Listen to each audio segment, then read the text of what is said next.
In my last video, I left a gap on the platform for a station building.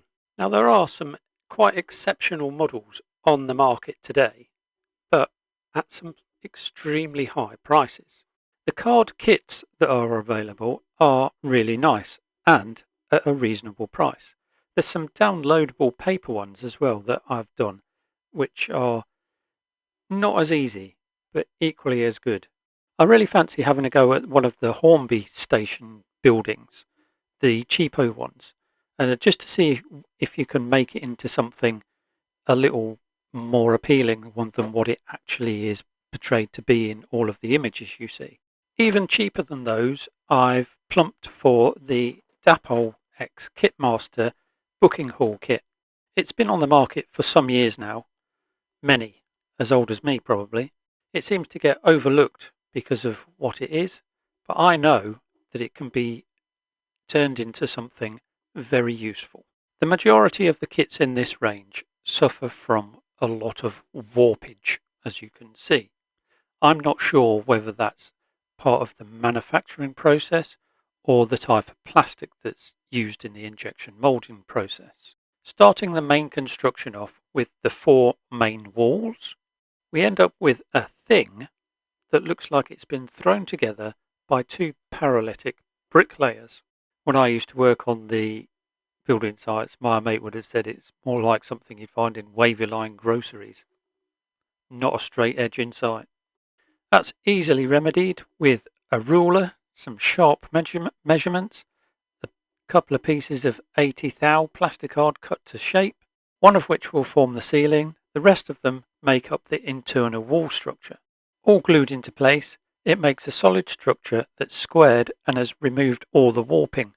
Embarking on this project, I wanted to recreate something like the buildings that are currently standing at Finsbury Park, Great Northern in origin with yellow brickwork. This is another one of those I have no idea how to do it, so another classic example of making it up as you go along. Started out with an gosh awful yellow that was languishing in the bottom of the paint drawer. That was okay for a base coat. Then to add a bit of colour, I don't know whether that's the right wording, I used a brown, and that just toned everything down a bit. Applied in a mottled sort of action, so not full coverage, and a not black on the lower plinth section, applied in the same manner. I then tried various methods of spraying through sponge and various other bits of pieces, trying to get the mottled effect that I was after. It sort of worked, but the best results that I found was thinning the paint down as much as possible, then with a low air pressure in the airbrush, spraying it on in a swirly sort of motion. The yellow base coat remained the dominant colour, but the other colours, the grey, browns that I used, brought most of it to life really well. The outside skin of the building near completion, I turned my attention to some of the wooden fixtures and fittings. The windows seemed just a little bit too chunky for my delicate eyes, and I ended up hacking out the central portion. Filed down and painted white, I inserted the frames into all of the window apertures. Well, nearly all of them, because I thought it might be interesting to give this one a slightly different appearance, and bricking up some of the windows seemed to be the ideal solution for that idea. Nearly all of the railway buildings that are still in existence have been modified in some way. Not all of them that have bricked up windows have got the windows bricked up in the same style of brick as what was originally used to build the building itself. Another feature I went for was a steel roller shutter security door on the non-platform side. It's probably a little modern for my era, but I thought it looked nice. I didn't really. I lost the doors and couldn't find them, and this was the solution that I came up with as a replacement. And what it is embossed styrene sheet, corrugated style. Now when I did the signal box kit from 7 models a few of you commented on the video that I should have put lighting in it. It's not really my thing, but to please my audience, that's you, on this one, I'm going to go all in on the lighting. Holes glued into the centre of each room, 5mm LEDs installed into those holes. A simple wiring loom and some glue to hold them in place, and we're good to go. We'll see the results of that later. To hide all of that crude wiring, we're going to need a roof to seal it in. And unsurprisingly, there's one included in the kit. It's a one-piece moulded section. The only additions are the chimneys. Initial coat of paint was black primer and then a layer of slate grey. It looks almost white applied in this video though. Chopping and changing just a little bit. Before I forget, the windows, after I chopped the middle part out of the original kit part, I then put the window panes back in slightly finer using some evergreen styrene strip. Back to the roof, which was quite warped.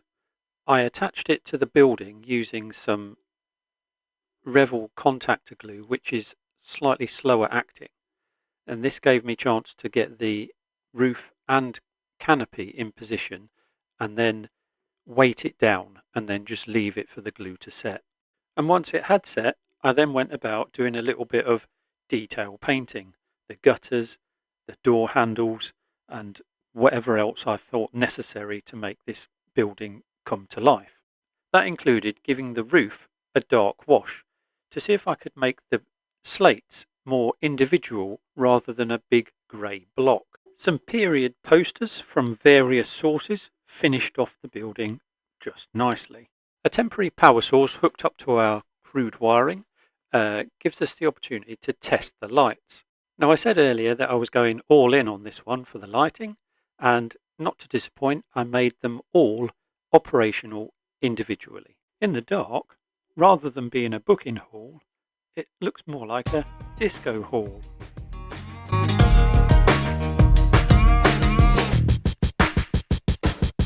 Before we finish up on this one, I'll just show you the underneath so you can see the internal wall structure, because I know at least one of you wanted to know how I was going to do it. So on the right, we have what I would call the booking office and porter's cabin, because that's the bit that's got the bricked up bit for security. And then on the other side, we've got ladies' toilet and gents' toilet. Simple. So this kit retails for just under £10. It's quite old. It's fairly simple, but with a little bit of time and effort can be made into something that's quite reasonable. I think it's also got the potential to be more than what it actually appears to be. I've used it as a standalone country station building, but I also think that with a little bit of imagination, using multiple or other kits, it could be used as a small part of a much larger station complex. That's it for this one. In the next couple of videos, it's going to be probably back to rolling stock. And then after that, I've got some curved platforms to deal with. Until then, thanks for watching. See you next time.